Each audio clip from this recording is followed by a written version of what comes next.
பரிசுத்தர் என்கிற இந்த தேவனுக்கு சமமாக வேறொருவர் இல்லை என்பது சத்தியம். வேறொருவர் இருந்தா வேறொருவர் வந்துடலாம். ஒரு சமமான தேவன், 3 பேர் சமமா இருக்கிறாங்க, அதுல யாராவது ஒருத்தர் வந்தா நம்ம காக்கப்பட்டு விடலாம், சொல்லலாம், யாரையாவது நம்பி விடலாம்.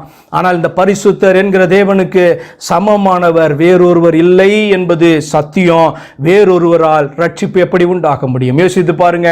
இந்த இயேசு கிறிஸ்து வேறொருவராய் இருந்தால், அல்லது தேவனுக்கு சமமான இன்னொருவராய் இருந்தால், தேவனுக்கு சமமாய் இருப்பதை கொள்ளையாடின பொருளாக எண்ணாமல், அப்படின்னா என்ன தெரியுமா அர்த்தம்? அவர் தேவன் என்பதை கொள்ளையாடின பொருளாக எண்ணாமல் வெறுமையாக்கி ஒரு மனுஷனாக அடிமையின் ரூபத்தில் வெளிப்பட்டார் என்பதுதான் அவருடைய அர்த்தமே ஒழிய, அநேக வேத பண்டிதர்கள் சொல்லுகிற காரியம் என்ன தெரியுமா? அவர் தேவனுக்கு சமமானவர், இரண்டாம் அவரை தேவன் அனுப்பினார். அவரை தேவன் அனுப்புறதுக்கு அந்த தேவனே வந்துடலாமே, ஏன் முன்னால விசுவாசிக்க முடியல? இது யார் சொல்லி கொடுத்த காரியமா இருக்குது? அவர் சொல்றார், எனக்கு சமமும் சாயலுமாக யாரை ஒப்பிடுவீர்கள்? அப்படி யாரும் கிடையாதே என்று அவர் சொல்லுகிறாரே. அப்ப ஏசாயா தீர்க்கதரிசன புத்தகம் என்னதான் நமக்கு சொல்லிக் கொடுக்கிறது, என்னதான் முன்னறிவித்தது? அவரோடு வேறு தேவன் இல்லை, அவருக்கு சமமானவர் யாரும் இல்லை, அவருக்கு சாயலும் சமமா யாரையுமே ஒப்பிட முடியாது. அவரே நமக்காக வந்தாக வேண்டும், மனிதனாய் வெளிப்படணும்னா அவரே வெளிப்பட்டாக வேண்டும் என்று சொல்லி ஏன் நம்மளால விசுவாசிக்க முடியல? எது நம்மை தடை செய்து கொண்டு இருக்கிறது? எந்த கள்ள உபதேசம், எந்த தவறான உபதேசம், வேதத்தின் அடிப்படையில் இல்லாத எந்த உபதேசம் நமக்கு தடை செய்து நம்முடைய வாயினால இயேசு கிறிஸ்துவை தேவன் என்றும் அவரே தேவன் என்றும் அறிக்கை செய்ய முடியாதபடிக்கு இதனால தடை செய்து கொண்டு இருக்கிறது? ஒரு இடத்துல பேசும்போது தேவன் மாம்சத்தில் வெளிப்பட்டார், இது தேவ பக்திக்குரிய ரகசியம் சொல்லியிருக்கேன்னு சொல்லும்போது பிதா வெளிப்பட்டார் சொல்லியிருக்கா அப்படி கேட்கிறார்.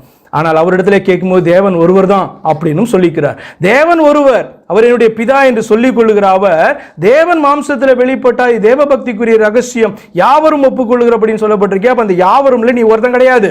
நீ பெரிய வேத பண்டிதனா, டீச்சரா இருக்கலாம், ஆனால் தேவன் ஒருவர் என்று அறிக்கை பண்ணுகிற உன்னுடைய வாயினால தேவன் மாம்சத்தில் வெளிப்பட்ட அந்த வார்த்தையை வாசிக்கும் பொழுது பிதா வெளிப்பட்டாரா என்று சொல்லி என்னிடத்துல கேட்கிற அளவுக்கு நீ காணப்படுறனா, உனக்கு எத்தனை தேவன் உண்டு? முதலாவது உன்னுடைய தேவன் ஒருவர் தானே உனக்கு தெரியல.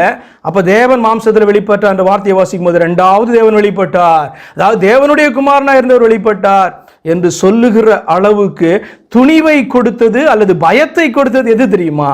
ஏன் துணிவுன்னு சொல்றாரு? அது துணிவே கிடையாது, பயம். ஏனென்று சொன்னால் தேவன் மாம்சத்தில் வெளிப்பட்டார், நான் தேவன் இல்லையே அப்படின்ற மாதிரி பார்க்குறாங்க. சத்தியத்தை அறியாதபடி அவர்கள் காணப்படுகிறபடினால வருகிறதான பயத்தினால அவர்கள் கேட்குறாங்க, ரெண்டாவது தேவன் வெளிப்பட்டார் என்று அவர்கள் சொல்லுகிறார்கள். மாம்சத்தில் வெளிப்பட்டபடியினால் தான் அவர் குமாரன், தேவன் ரூபத்திலே காணப்பட்டபடியினால் தான் தேவனுடைய குமாரன் என்று சொல்லப்பட்டாரே ஒழிய தேவனாலே பெற்றெடுக்கப்பட்டதுனால அல்லது இன்னொரு தேவனாக காணப்பட்டபடினால, தேவனுக்கு சமமாக இன்னொரு தேவனாய் இருந்தபடினால் அல்லவே அல்ல. என்ன சொல்லுகிறேன் திரும்ப? பரிசுத்தர் என்கிற இந்த தேவனுக்கு சமமான பரிசுத்தர் அல்லது சமமான தேவன் என்று வேறொருவர் இல்லை. அப்ப எப்படியாக நம்முடைய ரட்சிப்பு சாத்தியமாகிறது?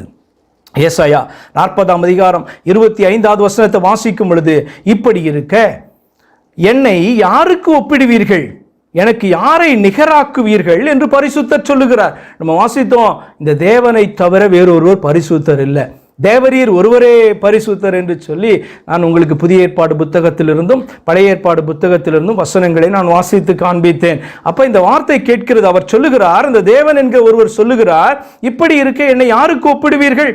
திருத்துவத்தை நம்புறவங்க, நான் இயேசுவுக்கு உண்மை ஒப்பிடுவேன், நான் உண்மை பரிசுத்த ஆவிக்கு ஒப்பிடுவேன்னு சொல்லுவாங்களா? யாருக்குமே அவரை ஒப்பிட முடியாது. அவரே நமக்குள் வந்தால்தான் உலகத்தில் இருக்கிறவனிலும் உங்களில் இருக்கிறவர் பெரியவர் என்கிற வார்த்தை காணப்படும். அவரே நமக்காய் வந்தால்தான் கர்த்தரே தேவன் என்கிற வார்த்தை காணப்படும். அவரே உங்களுக்காய் வந்தால்தான் கர்த்தரே ஆவியானவர் என்கிற வார்த்தை சரியாயிருக்கும். அவரே உங்களுக்காக வந்தால்தான் இம்மானுவேல் என்கிற வார்த்தை, அவரே உங்களுக்காக வந்தால்தான் நமக்காக கர்த்தராகிய கிறிஸ்துவின் ரட்சகர் பிறந்திருக்கிறார் என்கிற வார்த்தை காணப்படும். அவரே உங்களுக்காக வந்தால்தான் இவரே மெய்யான தேவன் நித்திய ஜீவனும் என்கிற வார்த்தை சரியாய் காணப்படும். அவரே உங்களுக்காய் வந்தால்தான் மகாதேவனும் ரட்சகருமாய் இயேசு கிறிஸ்துனுடைய மகிமையின் பிரசன்னமாகுதலுக்கு காத்திருக்கிறோம் என்கிற வார்த்தையின்படி நாம் விசுவாசத்தோடு காத்திருக்க முடியும். அவரே நமக்காக வந்தால்தான் கிறிஸ்துவை குறித்து ரோமர் 9:5 சொல்ல முடியும். என்றென்றைக்கும் ஸ்தோத்தரிக்கப்பட்ட சர்வத்திற்கும் மேலான தேவன் என்று கிறிஸ்துவை குறித்து வேதம் சொல்ல முடியும். அப்படி இருக்கும் பொழுது எப்படி அவரை இன்னொருவருக்கு சமமாக சொல்ல முடியும்? அவர் உங்களை பார்த்து கேட்கிறார், அவர் என்னை பார்த்து கேட்கிறார், அவர் கிறிஸ்தவர்களை பார்த்து கேட்கிறார், விசுவாசிக்கிறவர்களை பார்த்து கேட்கிறார், ரட்சிக்கப்பட விரும்புகிறவர்களை பார்த்து அவர் கேட்கிறார், என்னை யாருக்கு ஒப்பிடுவீர்கள், எனக்கு யாரை நிகராக்குவீர்கள் என்று பரிசுத்தர் கேட்கிறார். அப்ப பரிசுத்தர் என்கிற இந்த தேவனுக்கு சமமாக இன்னொரு தேவன் இல்லை. இன்னொரு தேவனை நான் ஒப்பிடுவேன், இன்னொரு தேவன் இல்லையே. இன்னொரு தேவன் என்று நீங்கள் சொல்லும் பொழுது அது விக்கிரகத்தை குறிக்கிறதாய் காணப்படுது, அல்லது விக்கிரகத்தை ஆராதிக்கிறவர்களாக நாம் காணப்படுவோம். இன்னொரு தெய்வத்தை செய்கிறவர்களாக, தெய்வமல்லாத ஒன்றை ஏற்றுக்கொள்ளுகிறவர்களாக மாறிவிடுவோம் அல்லவா? ஏசாயா 40:25 எப்படியாய் சொல்லுகிறது? ஏசாயா 40:25 வாசித்து விட்டு பிலிப்பியருக்கு போய், இயேசு தேவனுடைய ரூபமாயிருந்தும் அது கொள்ளையாடின பொருளாக கருதாமல் அப்படின்னு சொல்லும்போது, உடனே அந்த இடத்துல போய் வாசிக்கும் போது சமமானவர் அந்த இடத்துல சொல்லப்படுற வார்த்தை அது தேவனை குறித்தே சொல்லுகிறது.